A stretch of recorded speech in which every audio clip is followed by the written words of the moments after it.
billahi minasyaitonir rajim. Bismillahirrahmanirrahim.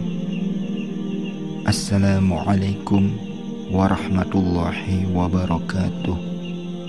Rabbi shrah li sadri wa yassir li amri wahlul 'uqdatam min lisani yafqahu qawli. Syekh Abdul Qadir Al-Jailani rahmatullah alaih menyampaikan nasihatnya pada hari Jumat pagi 8 Syawal 545 Hijriah. Janganlah engkau bercita-cita menjadi kaya, wahai orang fakir. Bisa saja kekayaan itu menjadi penyebab kebinasaanmu.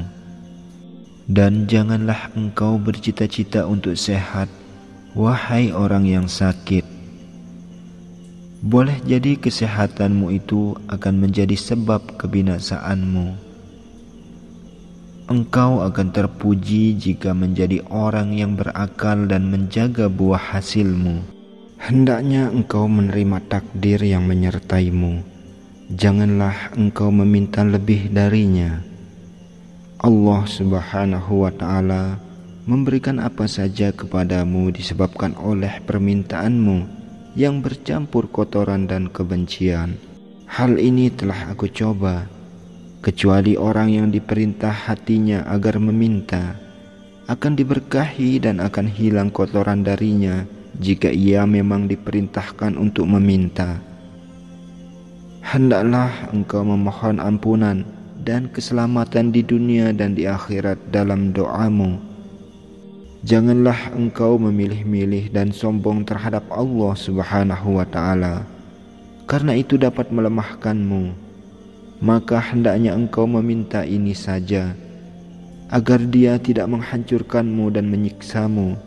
Maka janganlah engkau menyombongkan kemudahan, kekuatan dan kemudaanmu. Ketahuilah bahwa sesungguhnya siksanya amat pedih. Betapa celakanya engkau, lidahmu muslim tetapi hatimu bertentangan dengan apa yang engkau ucapkan. Ucapanmu muslim, sedangkan perbuatanmu tidak. Engkau muslim ketika di tengah-tengah khalayak ramai, tetapi dalam keadaan sepi tidak demikian. Tahukah engkau bahwa jika engkau sholat, puasa dan melakukan segala amal saleh tetapi bukan untuk mencari ridha Allah Subhanahu wa ta'ala, berarti engkau munafik. Dan ketahuilah bahwa orang munafik itu jauh dari Allah Subhanahu wa ta'ala. Maka bertaubatlah sekarang juga kepada Allah Subhanahu wa ta'ala dari seluruh ucapan, perbuatan dan tujuan-tujuan yang hina. Para kekasih Allah itu tidak pernah memamerkan amal perbuatan mereka. Mereka adalah orang-orang yang meraih keberhasilan. Mereka adalah orang-orang yang menerima apa adanya. Mereka hanya mengesahkan Allah Subhanahu wa ta'ala, ikhlas dan bersabar atas segala ujian yang menimpanya, serta bersyukur atas segala kenikmatan yang didapatkannya. Lidah dan hati mereka selalu berzikir. Wajah mereka tersenyum jika mereka disakiti manusia. Raja-raja adalah orang yang asing di hadapan mereka. Semua manusia di muka bumi ini ibarat mayat, lemah, sakit dan miskin.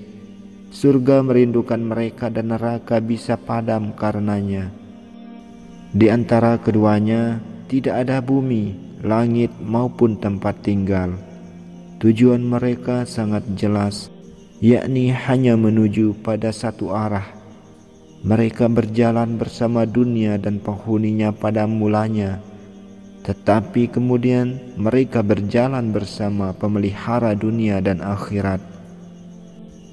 Sampailah mereka kepadanya dan berhasil berteman, menelusuri jalan karena mereka telah bertemu dengannya dengan hati mereka. Pintu antara diri mereka dengan Dia telah berhasil mereka buka. Mereka kosong dari selainnya, dan mereka selalu bersamanya, dan Dia mengingat mereka selagi mereka mengingatnya. Mereka mendengarkan firman Allah Subhanahu wa taala.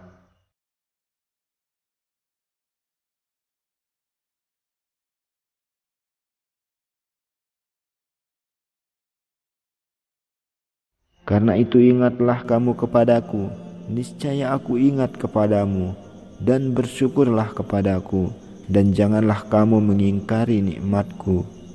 Quran Surat Al-Baqarah ayat 152. Karena ingin diingat olehnya, maka mereka selalu berzikir kepadanya. Mereka telah mendengar hadis qudsi, aku adalah teman bagi orang-orang yang mengingatku.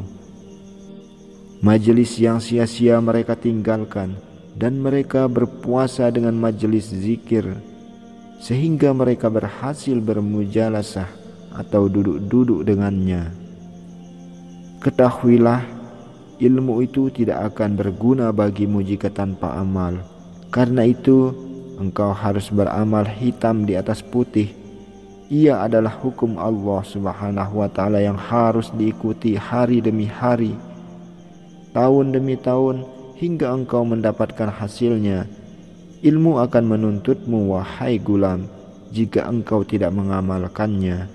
Tetapi jika engkau mengamalkannya, ilmu akan membelamu, sebagaimana telah disabdakan oleh Nabi SAW. Ilmu itu akan memuji bila diamalkan, bila tidak, ia akan pergi. Maksudnya adalah hilang keberkahannya, sehingga yang ada tinggal tuntutannya, yakni pertolongannya untukmu akan pergi, dan maulanya, dan sudah barang tentu ia akan datang kepadanya untuk menuntutmu. Jika ilmu telah pergi, yang ada tinggal kulit, sedangkan isinya adalah amal. Jika engkau tidak mengamalkan sabda Rasul Sallallahu Alaihi Wasallam, berarti engkau tidak mengikuti beliau. Hati dan nuranimu akan datang kepada Tuhannya jika engkau mengamalkan perintahnya. Engkau tidak mendengarnya ketika ilmu memanggilmu, karena ia tidak meresap di hatimu. Karena itu, dengarkanlah ia dengan telinga hati dan nuranimu, agar engkau memperoleh manfaat darinya. Maka terimalah seruannya. Ilmu yang diamalkan akan mendekatkan dirimu kepada Allah, Zat yang menurunkan ilmu.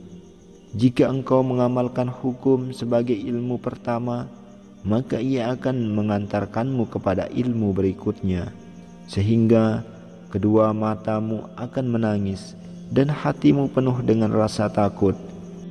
Hukum adalah zahir dan ilmu adalah batin. Ketika itu engkau harus menzakatinya. Adapun zakat ilmu adalah menyebarkannya dan mengajak manusia kepada Allah Subhanahu wa taala. Barang siapa bersabar, wahai gulam, maka ia akan meraih keberhasilan. Allah Subhanahu wa taala telah berfirman,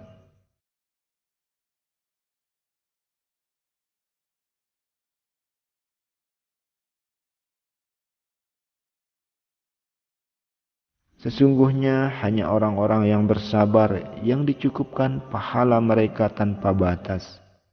Quran Surat Az-Zumar ayat 10. Janganlah menjual agamamu, tetapi makanlah dari hasil bekerjamu. Bekerjalah, makanlah, dan berikanlah pertolongan dan bantuan kepada orang lain. Pekerjaan orang beriman adalah tingkatan orang syidik. Hendaknya engkau memperhatikan keadaan para fakir miskin. Para sufi suka memberi semata-mata untuk mengharap ridho ilahi. Mereka telah mendengar sabda Nabi SAW. Manusia itu keluarga Allah Subhanahu wa taala, dan orang-orang yang paling dicintai Allah Subhanahu wa taala adalah yang paling banyak memberi manfaat kepada keluarganya.